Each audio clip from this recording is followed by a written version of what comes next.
He took his work very seriously. He took his faith very seriously. He didn't take himself very seriously. This is the kind of thing that I think really does reflect Tolkien's faith, not anything on the surface, but deep-seated things like the value of humility, and that's profoundly Christian. This will go against a lot of what I've heard Christians say about The Lord of the Rings. Was it his intention for this to be some kind of missional, evangelistic piece of work?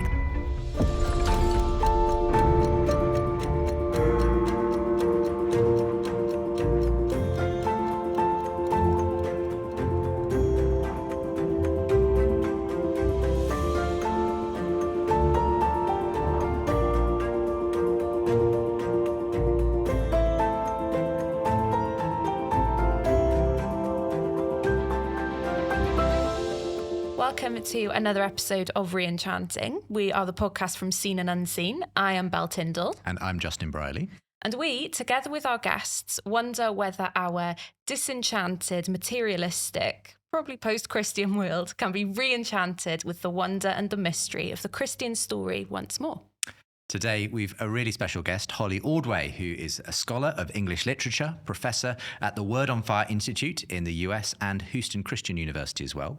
She's written about literary and imaginative apologetics. She's edited and annotated a volume of Gerard Manley Hopkins' poetry and has also gone on to publish major books on the works of one of her literary heroes, JRR Tolkien. 2 award-winning books, one of them Tolkien's Modern Reading, Middle-earth Beyond the Middle Ages, and the recently published book Tolkien's Faith, a spiritual biography. So today we'll be exploring Holly's own journey and why Tolkien's world of hobbits, elves, wizards and warriors continues to enchant our world as well.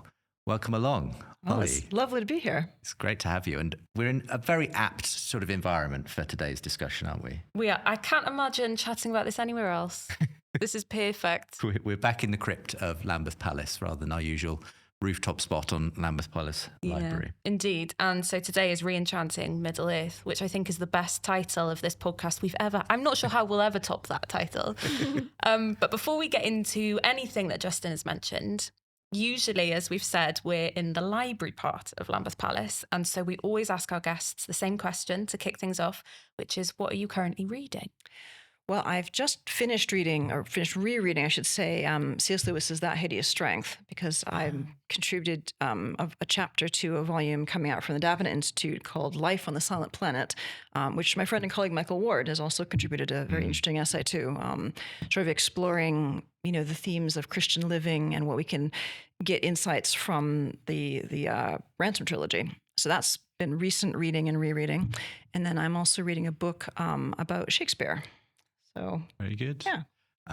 That Hideous Strength is the final of the 3 sort of science fiction books that Lewis wrote, isn't it? And I've heard a lot of people saying recently it feels remarkably prescient to our times because, the advent of transhumanism and so on is all kind of prefigured, wasn't it, in that sort of slightly dystopian Yes, it's terrifying.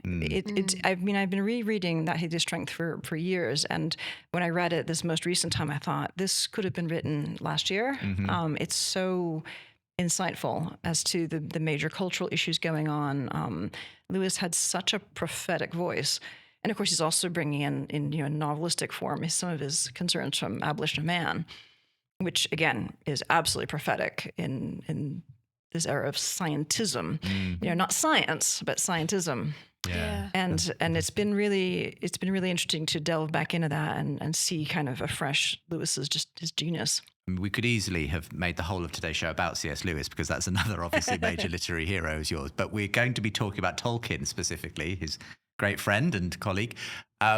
But before we get into that, let's talk about you a little bit, because in many ways, I think your early life was quite impacted by Lewis and Tolkien. You were a huge fan of fantasy literature. Tell us what drew you to the worlds of The Lord of the Rings and Narnia and so on. Well, it's interesting because I really don't remember a time when I didn't know Middle-earth and Narnia. Literally, I've racked my brains to try and think, when did I first read these? And I think it was The Hobbit and Chronicles of Narnia, probably somewhere around age 8. That's the best I can figure. But they've always been part of that sort of imaginative world. I was an absolute bookworm as a girl. That has not changed. And loved fantasy, loved those imaginative worlds, and just found their visions to be just compelling and beautiful and engaging. And I think the fact that they're also so beautifully written, it's not just that they have a fantastic story and characters. It's that just the very language of it is so beautiful. And maybe that helped nudge me in the literary direction too. And what you've spoken about and written about as well is the way in which you were raised in a non-religious setting. And in a curious way, I'd love to just sketch that out briefly. That journey into literature and poetry was quite formative in you eventually coming to Christian faith yourself. Yes. It is kind of curious. I think I was the one child in America, at least possibly the world, who read the Chronicles of Narnia and did not know that Aslan was Jesus. Seriously, You're making up for it now. Yeah. But thought they were marvelous, did not know anything, read and loved The Hobbit and Lord of the Rings without having any understanding or even the slightest clue that there was any Christian themes or material to it. It's probably shared by many, many people today at that level. Perhaps more knowledge of the Christian overtones in Narnia, but most people are probably pretty ignorant of the Christian depths in Lord of the Rings. Yeah, and we can talk more about that later. But I think that's part of the power of the story is that he was not just trying to evangelize. That he was telling a really good story. That was his primary goal, and it certainly won me over as a girl. And I enjoyed them purely in a literary way. I went on, I did my PhD work on fantasy literature, wrote about both of them, centered it in The Lord of the Rings, was not a believer at that time. So again, approaching this purely from a literary perspective, aware by then finally that they were Christians. And it wasn't until after that, I had my PhD, I was teaching, that I started, for various other, reasons, sort of coming to grips with, why do I want to be a good person? What's the meaning of my life? And alongside that, there was the fact that, all of my favorite authors were Christians, especially these two, who meant so much to me.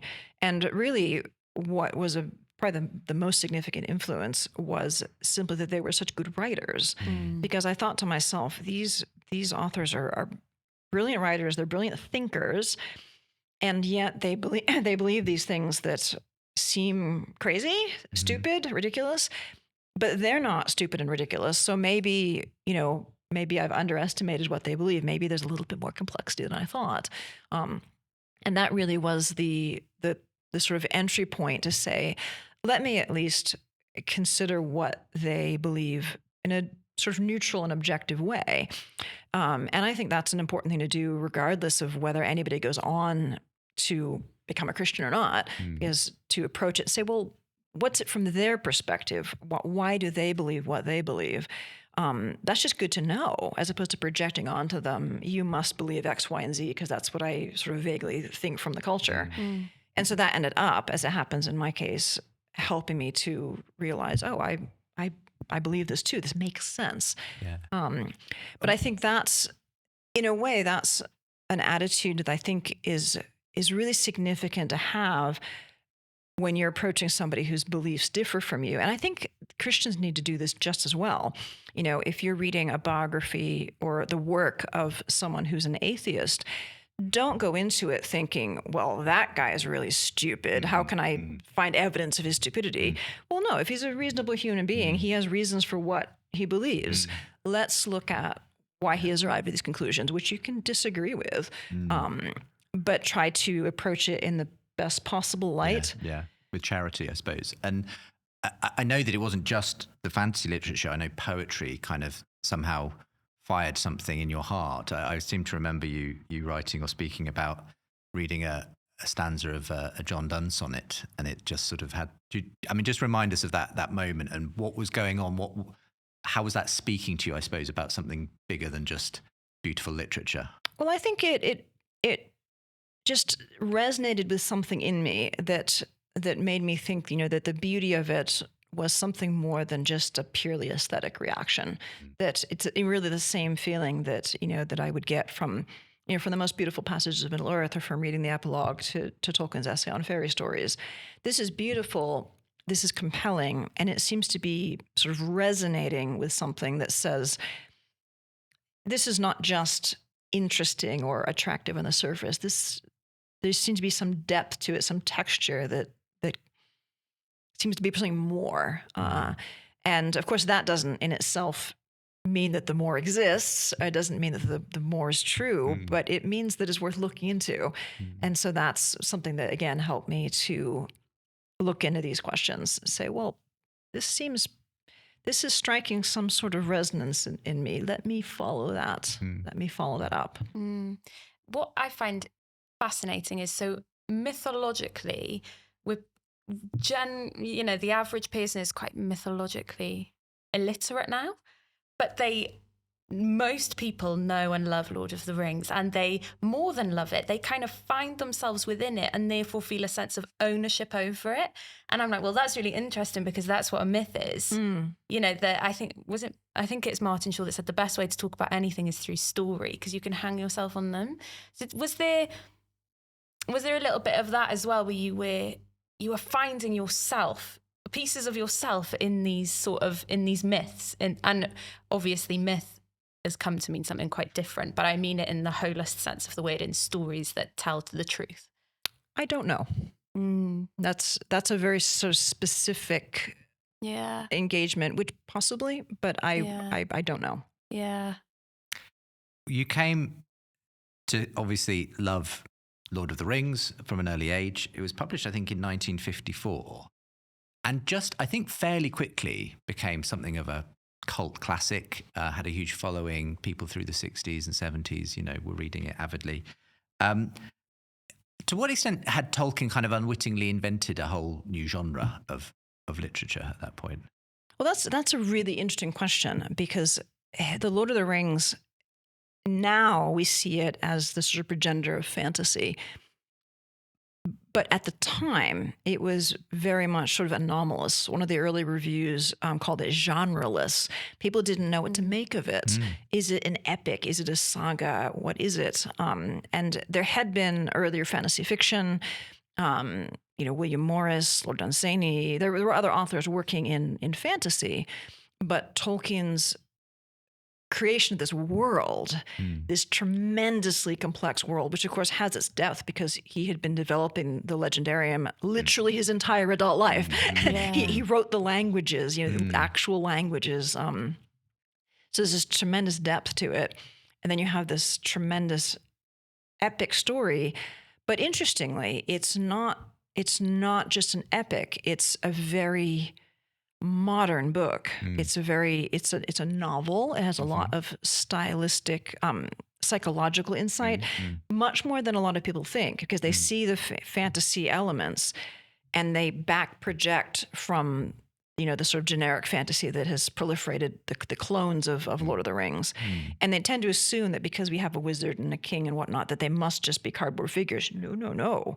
They're very nuanced. They're very psychologically rich. And it's interesting, my first Tolkien book, Tolkien's Modern Reading, I discovered how widely Tolkien read in modern literature. He wasn't just a medievalist. I mean, he was professionally a medievalist, but he read very widely in contemporary fiction of all kinds, all sorts of genres. Agatha Christie was one of his favorite authors, and he loved science fiction, including people with very different viewpoints. He considered H.G. Wells to be one of the old masters, he called him. And he was very interested in the news and what was going on. He read 3 newspapers. He kept up to date. This is all very different from the picture we have of Tolkien. Of him just being a dusty, crusty academic, only interested in middle-aged and he totally wasn't. Yeah. He had this very wide-ranging interest in modern culture and in modern literature. And I think that helps us sort of get a better grip on why it is that Lord of the Rings was so immediately compelling and is.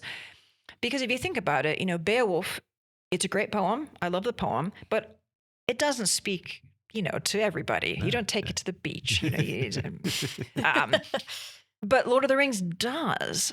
And what is it about Lord of the Rings that makes it so compelling? Well, it's beautifully written. It's, compelling story. But also it's because I think Tolkien really understood the particular dilemmas of the modern world. And this you can see in the very plot of the story, which we take for granted now. So they're trying to get rid of the ring. But think about it. In all of the folk tales and all the folk stories, and in all the older fantasy fiction, quests related to a magic item are all quests to find the magic item, to find the treasure, to get the sword or the ring or the whatchamacallit and use it. And then it brings whatever. Yeah. This is the opposite. This is they're trying to get rid of it. And this is something that would never have been written by a pre-modern author. Right. This is Tolkien grappling with a very modern issue, the problem of totalitarianism, the problem of power, which was not the same problem in earlier centuries. It's modernity has allowed power to become much more concentrated with technology when it's abused. Tolkien was not against technology per se, but against the abuse of technology.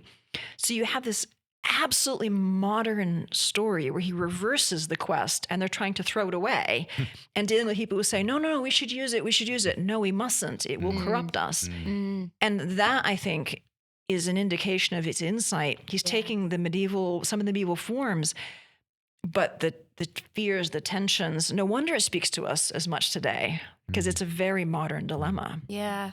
And that was going to be my next question, which you absolutely answered, which is why can't we put it down? It's not going anywhere. We are still as enamored with it as ever.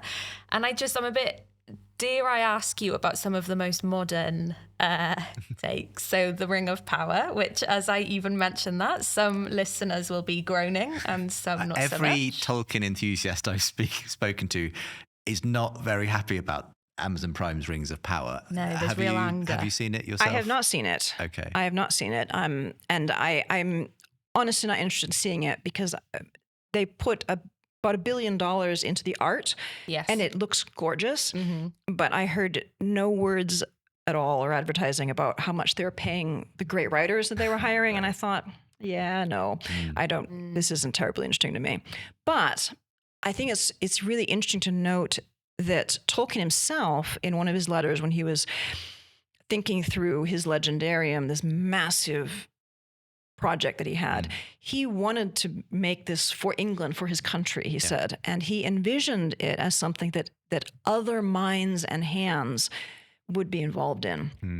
And so I think that the concept, the principle of the Rings of Power is something that Tolkien would very much have approved of. The idea that he has created this world, this legendarium that's so rich and so compelling that other people want to produce in it, the same way that in the Arthurian legendarium, many minds and hands created all different stories. I think that approach resonates. It's true to Tolkien's wishes. So then the only question becomes, is any individual work well done or badly done? And that is an artistic question to be judged separately from the concept. It's not an absolute betrayal to his memory and legacy. No, not at all. To invent something new from it. I mean, that whole idea of world building, and the fascinating thing is that, Tolkien in a sense didn't have to create a huge backstory for every character. He could have just presented this. But it's almost, even though someone reading it won't know everything Tolkien knows about this person, obviously something about that has found its way into the book and the story and the adventure. And I see that happening in various ways in our modern culture too. Even something like Star Wars, has that sort of sense of the epic grand story, and the people who really want to know every little detail about the Star Wars universe can find it out, Likewise, we're recording at a time when the most recent Dune film has come out, and that again has that sense, when you go back to that story, which is a sci-fi version almost of the hero's quest. It's it's like people love it, I think, because it's sketching out a different world, but that has its own consistency and story, and so what's the allure of that? Because you might say, well, look, we've got a world we already live in. Why do we need a different world? The world that was inside C.S. Lewis's head or Tolkien's head. Why do those worlds seem to attract us? Well, I think this is something that Tolkien thought a great deal about. And he gives, I think, a very compelling way to understand that in his essay on fairy stories. And he talks about the basic three functions of fantasy, which are recovery, escape, and consolation. Escape, for instance, he says, is very different from escapism. So escape allows us to see something beyond the limits of our world. And he says, if you're a prisoner, you want to escape, and the prisoner's duty is to escape. And it's interesting to think about the context, as he had fought in the First World War. So when he talks about the prisoner's duty to escape, I mean, I'm sure he's thinking of being a prisoner of war. I mean, he wasn't himself a prisoner of war, but he could easily have been. The prisoner's duty is to try to escape, not to just say, well, here I am, in my prison. And fantasy and other literature, but fantasy, I think, particularly well, can allow you to see beyond the walls of your prison cell. A thing that I've said before in my lectures is that we can't desire what we can't imagine. So in order to have even a sense of the possibilities of our life, we have to be able to imagine them. And how do we do that? And I think literature, fantasy can give us escape from our limitations in a way that's very profoundly healing and freeing, as opposed to escapism. And it's interesting to shift back to C.S. Lewis, because Lewis pointed out that the most escapist literature is often the most superficially realistic. The stories of, this would be my life if I just met the right man or won $1 million. And it's just your real life, but jazzed up, and it's not going to happen. And we know that your life does not miraculously become better because a certain person walks into your life, or that you're given a pile of money. Most people who win a lottery ticket, it's bad news. So that kind of literature, though it's superficially realistic, is actually profoundly escapist, because it gives you a fake view of your own life. Whereas fantasy offers an escape that can be transformative, because you're looking beyond the limitations of your life and saying, well, what if? So that's one of the functions. Another one that Tolkien calls our attention to, and I think is very relevant for this idea of re-enchantment, is the function of recovery. And he calls it the recovery of vision. So you read something and you kind of see it afresh, and then you return into the primary world, as he calls it, the real world, and then you see things with new eyes. And he says in this essay that it was Pegasus who first showed me the beauty of horses, and seeing grass and bread and wine and trees, and then you return to the real world and you think, golly, wow, you see it. Yes. And he says it's very easy for our vision to become dulled. He says we have to clean our windows of this grime of over-familiarity. And he even says that the faces of our familiar people in our lives are the easiest to kind of lose sight of, that they're people, individual people.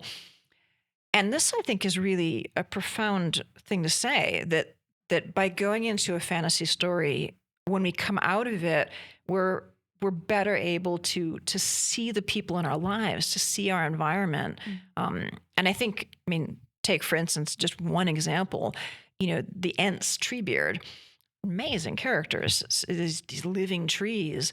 And then you read that, and then you come back into, the primary world, and you look at the tree. Trees are amazing. It re-enchants a tree. It does. It does. And then you think, how have I been looking maybe the same tree outside my window every day for who knows how long? Have I ever really seen it? And maybe you see it for the first time precisely because you have recovered that vision in a story. So that's a very profound way that a story can allow us to see more clearly. And in this sense, this re-enchantment, the seeing the enchantment of, wow, a tree, or wow, this human being, my friend, my spouse, who is this complex, nuanced person. Well, in one sense, it's re-enchanting because you're having a new level of enchantment, and you're seeing the beauty of it. But it's another level, just seeing what was always already there, but you were missing it. So it's not putting on a layer of glamour. It's revealing the enchantment that was always already there. I've always felt, I'm a big reader, and I've always felt that when I'm in the midst of a good novel, I'm the most present in my life. And that's such a weird thing to say. And I've never had the language or the logic, but thanks to you and Tolkien, I fully see how that's the case. And that's the point as well. Your most recent book, if we can kind of go there, which is Tolkien's Faith, a Spiritual Biography. people, we keep linking Tolkien and Lewis, that it's hard not to, but people are very aware of C.S. Lewis's faith, less so of Tolkien's, or if they are aware of it, it's just like a token awareness almost. Can you tell us a little bit about, and this is a huge question, which is why you've written a wonderfully big chunky book about it, but if there was a blurb of Tolkien's faith? Well, it is a fat book that I wrote. So I would say the first thing I would say is that if I were to use one adjective to describe Tolkien's faith, it would be integrated. Nice. He did not compartmentalize. And one of the things that struck me, that was one of the reasons I wrote this book, is I was doing the research for Tolkien's Modern Reading, which is just about his literary involvement, not about his faith at all.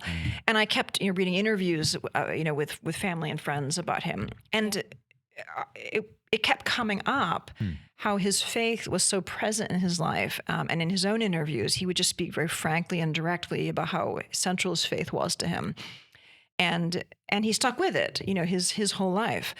And I thought, this is significant. This is something that he felt was the central element of his life. And then I began to do more research into it, and and seeing the details. So Tolkien was a Catholic, and technically a convert, because he was born and baptized in the Church of England. And then when his mother was 8, his father had died a few years earlier. His mother was 8. She became a Catholic when he was 8. Yes, that was a very odd formulation. When he was 8, his mother became a Catholic. Okay. And so he began to, experience this new form of worship. But because he was old enough to be past the age of reason in the Catholic Church, he was not kind of grandfathered in with his mother, but he made his own profession of faith when he was shortly before his 12th birthday, when he was received and confirmed in the Catholic Church. And so that, to begin with, showed me, he had an intentionality even about his faith as a young man. And growing up, his mother was pretty much cut off from both sides of her family. When she became a Catholic, they cut off financial support. The family they became very poor. She eventually managed to reconcile with the family, but it took a lot of sincere efforts. Right. Catholicism was very much minority religion, very marginalized, socially marginalized, economically marginalized.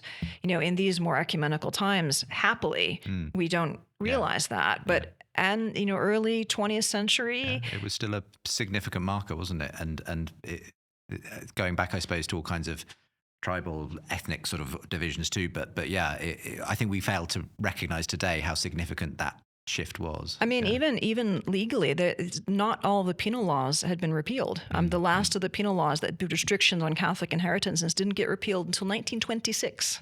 Wow. When Tolkien was an adult. So legally, Catholics did not have as many civil rights as their Anglican neighbors in Tolkien's lifetime. So it was an environment in which he had lots of pressures to revert back to Anglicanism, especially after his mother died. He was put under the guardianship of a Catholic priest, but they allowed him to go to a Protestant day school, King Edward's School. And this is very interesting because most Catholic boys wouldn't have been allowed to do that for a very good reason, because most Protestant schools would try to twist their arm, and peer pressure them into becoming, Protestants rather than remaining Catholic. King Edward's was very ecumenically minded, unusually for its day, and the Birmingham Fathers, who were, looking after Tolkien, were also surprisingly ecumenically minded. They were mostly converts, and very convinced of their Catholic faith, but also very respectful of the Protestant tradition that they had come from. And so Tolkien was given this environment in which he was taught to know why he believed what he believed, and sort of trusted to interact with, other boys and other teachers who were Protestants. And that allowed him, I think, to develop this genuine ecumenical feeling that continued through his whole life. But it also, I think, allowed him to really make a personal commitment to his faith, because both sides of his family would have been thrilled to bits if he had decided, no, I want to go back and become a member of the Church of England again. And he had a lot of peer pressure, a lot of social pressure, and he was in an environment at King Edward's where that would have been very easy to do, and he didn't. And I think it's easy to take for granted that he remained a Catholic, but there is no taking for granted about it. He stuck with it because he believed it. Yeah. So obviously that was that his faith obviously was pretty central. He'd had an opportunity to think it through, and of course, he, as you say, it was integrated into his life. So and that, I guess, naturally came out in his literature ultimately. So again, we were asking you to summarize massive sort of things you've written about here, but what are some of the perhaps key ways in which you can see that worldview of Tolkien's kind of manifesting in the literature he wrote?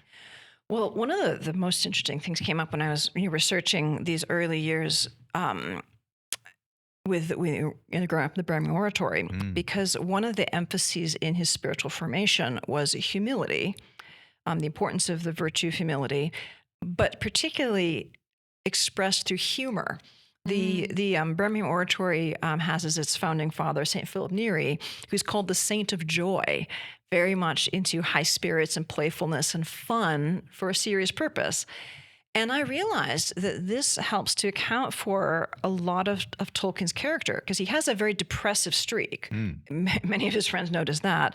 But he also has another kind of contrary streak of hijinks and joy and fun and silliness, which shows up all the way to his elderly years. He took great fun in like dressing up for children's parties and things like that.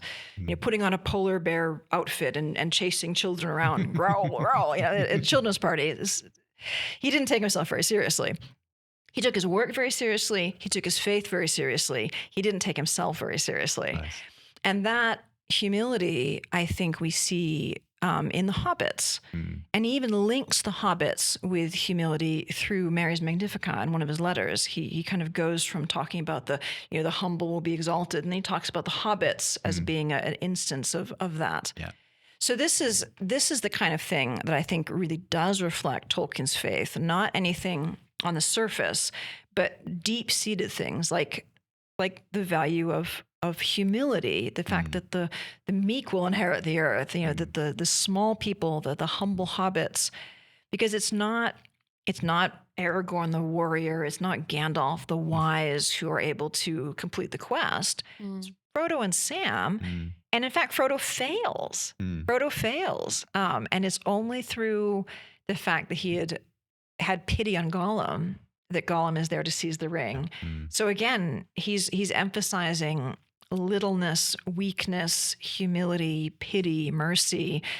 These are the important elements that allow the quest to be fulfilled, not through power or wisdom, but through littleness.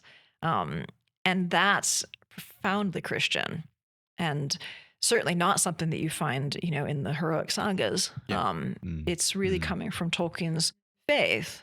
I am just breaking into today's conversation to remind you that Re-Enchanting is brought to you by Seen and Unseen. Seen and Unseen is a magazine website with hundreds of articles by hundreds of contributors, all written to give you a Christian perspective on just about everything. That's culture, trends, current affairs. There are articles on it all, and you can find all of it at seenandunseen.com. But for now, back to today's conversation. And yet it's a book and a universe that never mentions God or Christ, obviously. So a lot of people just think, well, it's got nothing to do with it then, surely. But for you, I guess that's part of the beauty. It's not doing that very obvious kind of, perhaps arguably what Lewis did a bit more, Aslan is Jesus. Well, he did do it more clearly. Yeah. I mean, was that sort of did that go against the principles that Tolkien held? How did he feel about Lewis's approach to kind of allegory and so on? Well, he didn't care for the way that Lewis approached it, but that's okay. He, horses for courses. I think Lewis and Tolkien just had different styles, and they did different things in different ways. And I think it's so often, as you noted, they get kind of locked together. But I think it's important to let them be different, that they're doing their own things, and they're not the same things. And I think Tolkien's whole personality was geared towards understatement, to hiding, to the, one of the things I found when I was researching the book is that he had this classically English way of the things he cared most about, he would say the sort of the most quietly. He could be very hyperbolic about things, but if he really cared about something, he would put it forward in a sort of more self-deprecating way, or he wouldn't put a lot of a hullabaloo about it. And I think Tolkien's just his vision of his art was one in which he wanted it to be under the surface. I mean, there's a very famous quote that probably a lot of our listeners have heard, that Tolkien described The Lord of the Rings as a fundamentally religious and Catholic work. Too many people just stop there and they think, oh, he said it was religious and Catholic. But like, well, first of all, fundamentally is a very important word, not overtly, but at the fundaments, at the basis. And then the rest of the quote is often overlooked. He says it was fundamentally religious and Catholic, unconsciously in the writing, but consciously in the revision. So unconsciously in the writing, because it's simply his deep-seated beliefs, his about good and evil and beauty and mercy and pity and death. He says at one point it's about death and desire for deathlessness. These things are imbued in it without even him trying. Yeah. And he says, and consciously religious and Catholic in the revision. So he did certain things to make it more so. But then he goes on to say, and that is why I have taken out almost all the overt references to religion. Right. Wait, what? Therefore? So his whole mode was to go deep, to go under the radar. That was what he preferred. That's what he wanted. Yeah, because I've read rather some really bad things that like just say that Frodo is Jesus and all of that. But it doesn't, I mean, basically it doesn't work because at the end Frodo fails. So that's heresy? I don't know. But I think I already know your answer to this, but this will go against a lot of what I've heard Christians say about the Lord of the Rings. So I'm fascinated. Was it his intention for this to be some kind of missional, evangelistic piece of work then? I am assuming you would say no. Yeah, which is fascinating. Yeah, no. And I think that is such an important point to make, because a lot of Christians with the best possible intentions, God bless them, but they're wrong. And they have actually, ironically, turned off a lot of people to Tolkien's Christianity who might otherwise have been willing to give it a look, because to do that kind of interpretation, you really have to do some violence to the text. And that's never the right thing to do. I mean, a heavy-handed interpretation is not good. You can even, mangle anything. But this kind of overt sort of allegorizing, it's totally contrary to Tolkien's approach, to his literary style, to his intent. And so the results that it yields are ultimately unconvincing. And so it defeats its own purpose. And I know it's tempting because, if you're a Christian and you love the book, you look like it.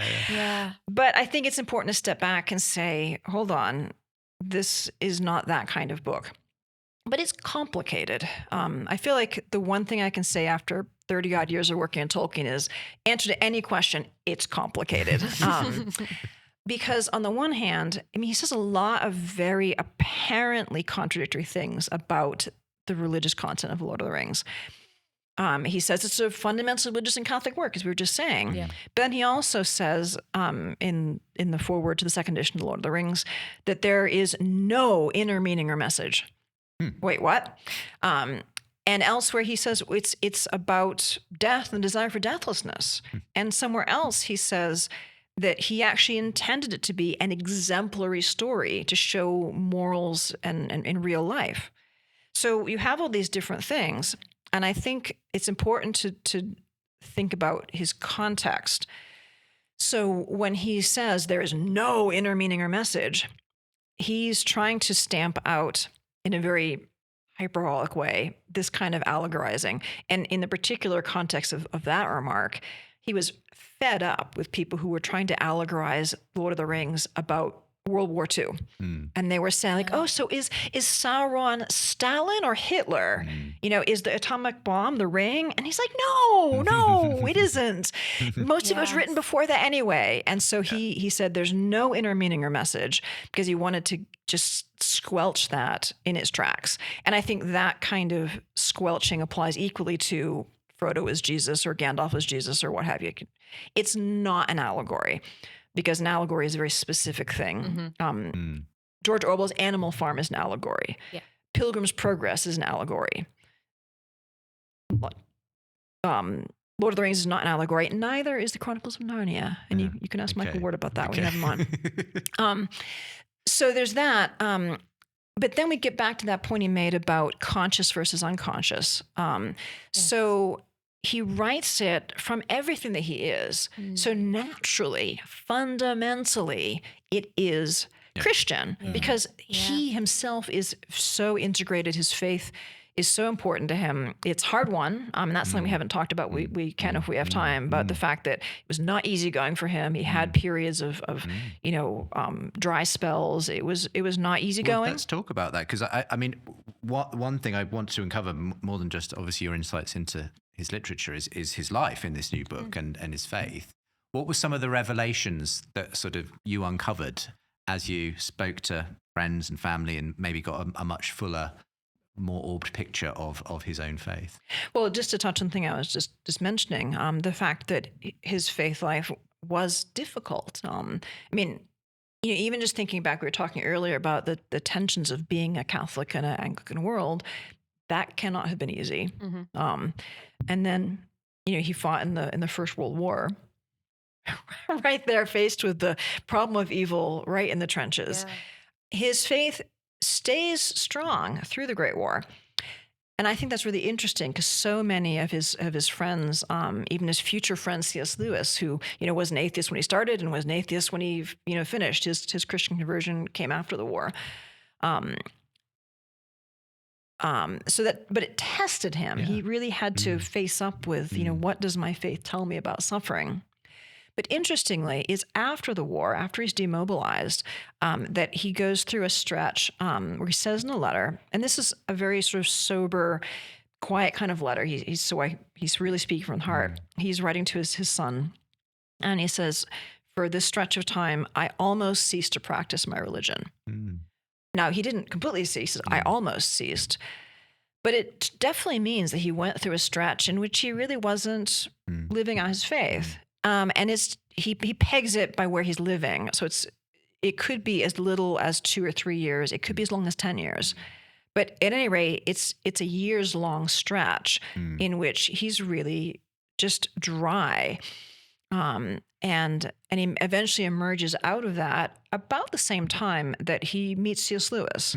And I think that's not unconnected because Lewis, when he met him, was an atheist, but interested in everything.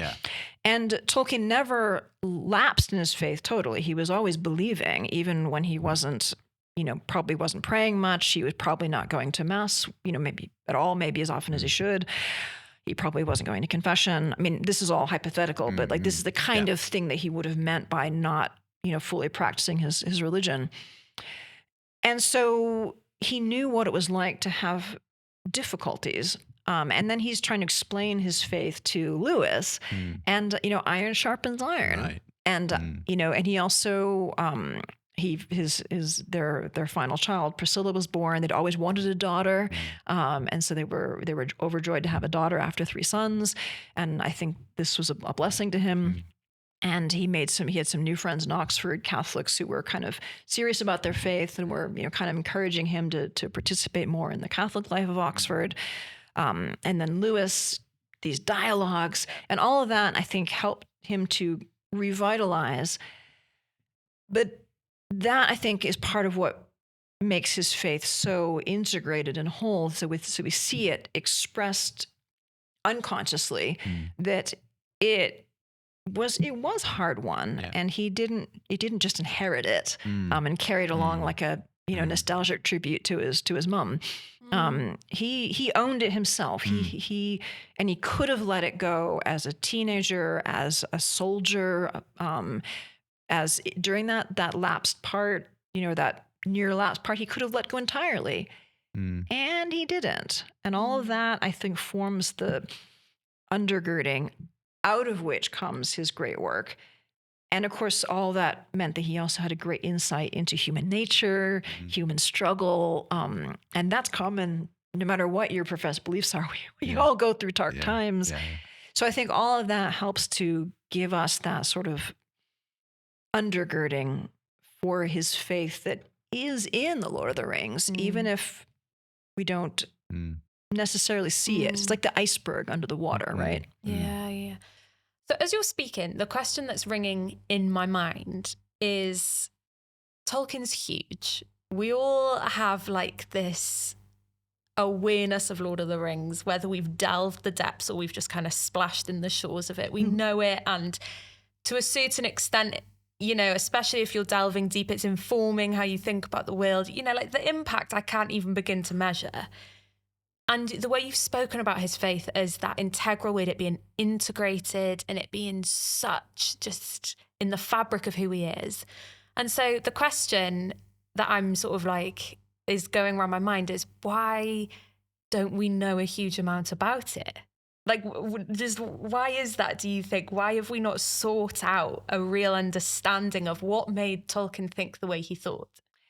That is a really interesting question, and it's complex because there's different sort of strands all connecting into this. One is that his early biographer, Humphrey Carpenter, acknowledges very clearly and forthrightly that he's a devout Catholic, but attributes effectively all of it to a nostalgic attachment to his mother's faith. Okay. And then he himself, he was an atheist when he wrote the biography. He didn't have really any understanding of it. And he refers to it, but I don't think he understood at all how it shaped his life. And so therefore he presents it in a way that makes it seem as if it was a purely family attachment, pretty compartmentalized. Maybe important to him, but you get the impression that it was important on a purely emotional level, not that it was something that he was intellectually committed to. Right. And that was something that I discovered, how much he really was intellectually committed to it. It was not just an emotional, it involved his emotions, but it wasn't limited to that. But I think that presentation of it in the only authorized biography has just set people off on the wrong track. They think they know, and when you think you know something, that's the biggest problem. You don't know what question to ask. Yeah, sure. But paradoxically, the other reason I think that it hasn't gotten enough attention is that there have been so many Christian authors who have just glommed onto the Lord of the Rings, and they know he was a Christian, and they think this has got Christian themes, and they try to exploit it as if it was an allegory of the Gospels. And there's a whole cottage industry of books, about Christianity and the Lord of the Rings. And some of them are good and many of them are dreadful. So there's a sense, I think, in the culture that everything that needs to be said about his Christianity has already been said, because you've got all these books about, Tolkien's faith. But the thing is those aren't actually about Tolkien. They're about reading the Lord of the Rings or whatnot, and often reading it simply from the perspective of the author, maybe with more insight or with less insight. But I was shocked when I realized that there was not even articles really, much less a full book, that really asked the question of what did Tolkien believe?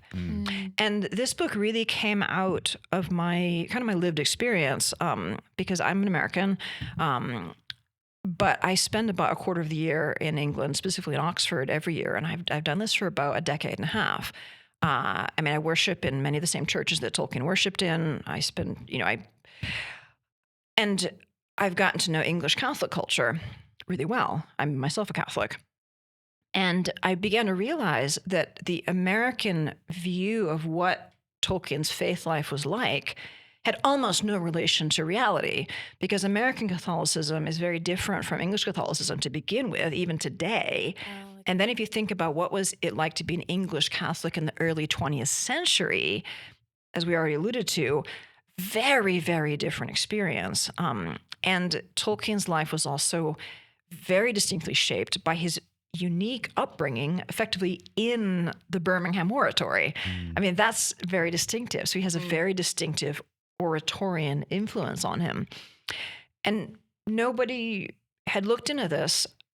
The Americans, fans of Tolkien who might have been interested, didn't know enough about the context to know that there were interesting things to ask. And a lot of people assumed that they already knew what there was to be known. And so I said, well, I think I'll write this book. I mean, one of the best known bits that we have picked up, especially in the sort of Christian subculture, is obviously the friendship between Tolkien and Lewis. And you've already referenced the influence both that Tolkien had on Lewis and his journey to Christian faith, but also the way it sort of reinvigorated potentially Tolkien's own faith as well. I mean, there's much that could be said about, these almost mythology around this now, the Addison's Walk conversation, that seemed to make Lewis realize he didn't have to choose between his imagination and the history and so on. But what I'm fascinated is obviously that Lewis did become an Anglican. How disappointed was Tolkien by the fact that Lewis, his great friend, who he'd obviously led to the edge of faith himself, actually decided not to go the same route as he did? As far as I can tell, not very. Okay. And that's a really interesting sort of bit of mythology, urban legend, that he was bitterly disappointed that he didn't become a Catholic. I have found no evidence of that. And you know where I found that? On the Wikipedia page. It says he was very disappointed that Lewis didn't become a Catholic. Humphrey Carpenter might have said that in somewhere. Right. But my approach to research is very detail oriented. Let's put it that Not way. just Wikipedia.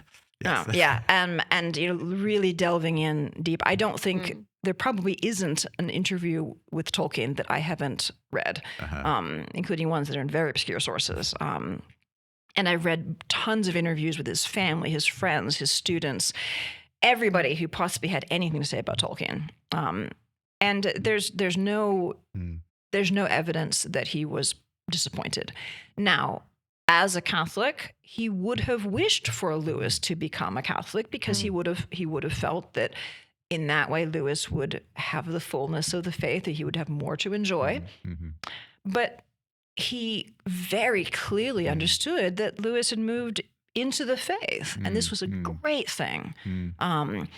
And so there's no sense of disappointment. And there's a very interesting exchange he has, not with Lewis, but with another friend of his, another Anglican friend, R.W. Chambers. And I write about this in Tolkien's Faith. Chambers was an Anglican, and he'd become a good friend to Tolkien. They exchanged various letters. Chambers had written a biography of Thomas More that Tolkien loved, and said that you, an Anglican, have written a book that captures the spirit of this great English saint. He really felt moved by it. He read it twice in quick succession. And he wrote to Chambers, and at one point he says, please forgive me for, I'm paraphrasing, for, sort of being a bit emotional about this, but I really wish that you would come into the Catholic Church, because there you would see all the explanations that you can only see from the inside, all the things that are puzzling, which I think shows a great humility on Tolkien's part, because he's quite aware that there are things about Catholicism that are pretty puzzling, but he's not pretending that there aren't. He said, well, come. The answer, he says, to the puzzles is inside, not out. And then he basically says, I just want this communion to be stronger. Our friendship is so strong. I want there to be an even stronger bond. And he just closes very affectionately. And Chambers never did become a Catholic, and this did not have any diminution of their friendship. And so the one extant evidence we have of Tolkien saying directly to somebody, please won't you become a Catholic, he's speaking so clearly out of love and of welcome, not out of bitterness or antagonism. You're believing the wrong thing, sort of thing. Yeah. So I think that given that he spoke that way to Chambers, I must believe he spoke that way to Lewis. Yeah. I mean, I suppose this is a personal question as well, but to what extent does your own embrace of Catholicism specifically, does that relate to Tolkien himself? I mean, I suppose you could have become an Episcopalian. I actually was for a bit. Well, you were, exactly. So that's the interesting thing. You went on a journey yourself. Was it influenced in any way by the fact that some of your greatest literary hero was a Catholic? Actually, no, not particularly. I think he kind of was on my radar of like, oh yeah, he's a Catholic. But my own path to that was a different route. Tolkien helped me to become a Christian. Right. And then it was after I became a Catholic that I went back to Tolkien and realized, I understand him a lot better than I did before. Right. That's really helpful. But it wasn't a direct influence. But it certainly has helped me. And that was one of the reasons I felt sort of moved to write this book, is that because I was now on the inside, I suddenly saw things that I didn't understand before. And I thought to myself, I should, unpack this for people who are not on the inside. And I remember having a conversation with a Baptist colleague of mine at Houston Christian, and he said to me, I really wish that some of these scholars who write about Tolkien, that they refer to, Marian this and Eucharistic that, and I wish somebody would just explain this to me. Right. And I thought, that's a really good point. Yeah. Because if you want to understand the man, you want to understand what he believed. You don't necessarily care to share those beliefs, but you should want to understand them. Yeah. And my Baptist colleague did. He says, I love Tolkien, and I just want to know what that means. And so that was partly my thought. I thought, well, now from inside, I know more what Tolkien means when he says such and such. So let me unpack that, and then you can understand better how he thinks and what he's doing, and to understand his writings better. Because then you start seeing the undergirding themes better. I think the deeper you understand his faith, the more you see that it's not about, this symbolism or that symbolism. Yeah. It's about the deep foundational elements. Yeah, which are so much easier to resonate to as a reader. You will resonate to the thematics. And that's why, it does resonate. And it resonates with people, on a human nature. Yes. Because, as Christians, we believe that we can articulate truths about the way the world works, but they're truths regardless of whether you can articulate them or not. Yes. There is such a thing as good and evil. Or, for instance, Tolkien in the on fairy stories, in the epilogue to that, we haven't talked about eucatastrophe. We talked about recovery and escape. The third thing he thinks that fantasy does particularly well is consolation, which is the joy of the happy ending. And it's very interesting, this bit of his essay. It's the most explicitly apologetics thing that Tolkien ever wrote. He was didn't do this sort of thing very often. But in it, he talks about the joy of the happy ending and how he calls this eucatastrophe, the good catastrophe. And he says that the Gospels are a fairy story with the best, eucatastrophe possible, but this fairy story happened in history.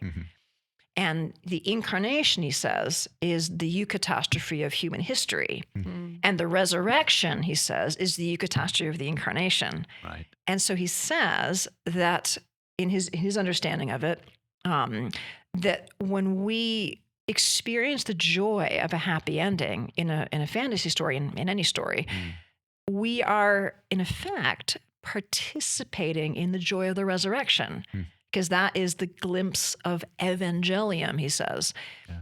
And the really fantastic thing is that he's saying this is how the happy ending simply works, because the resurrection happened, and it is a cosmic event. It happened whether you acknowledge that it happened or not. So if you as a reader, not a Christian, rejoice in a happy ending, you are in fact participating in the joy of the resurrection without knowing it. And so for Tolkien, that's one of the most fundamentally Christian things about The Lord of the Rings, is that we have this eucatastrophic ending through sorrow and pain and at a great cost, and this profound happy ending. And so in that sense, the thing that is most Christian for Tolkien, the participation in the resurrection of Christ, is also the point at which it can resonate with every human being, whether they're diehard atheist or a Christian.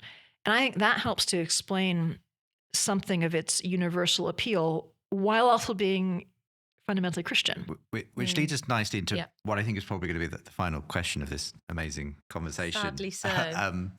Which is, as you've already referenced, this is called the Re-Enchanting podcast, and we're all about helping to tell that Christian story to a world that no longer really believes it.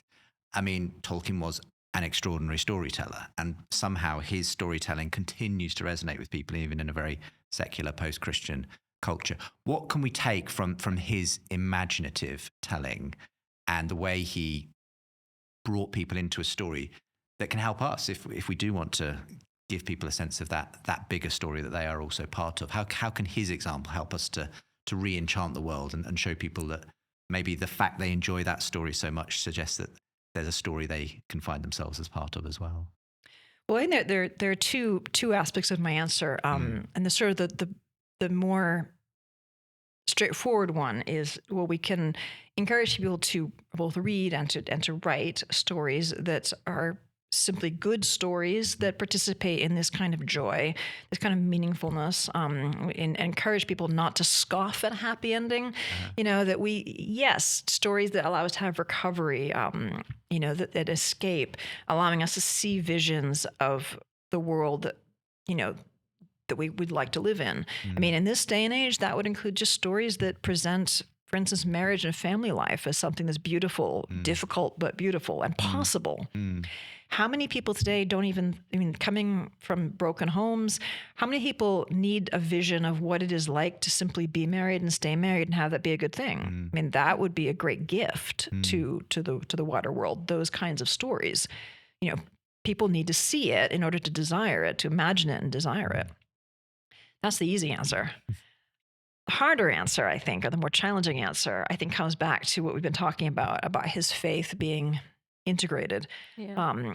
Because the reason he could write The Lord of the Rings is twofold. One is that he was a genius and brilliant writer, like the likes of which, I honestly think he's up there with Shakespeare and Chaucer, and he will go into the canon. In 400 years, he's going to be right up there.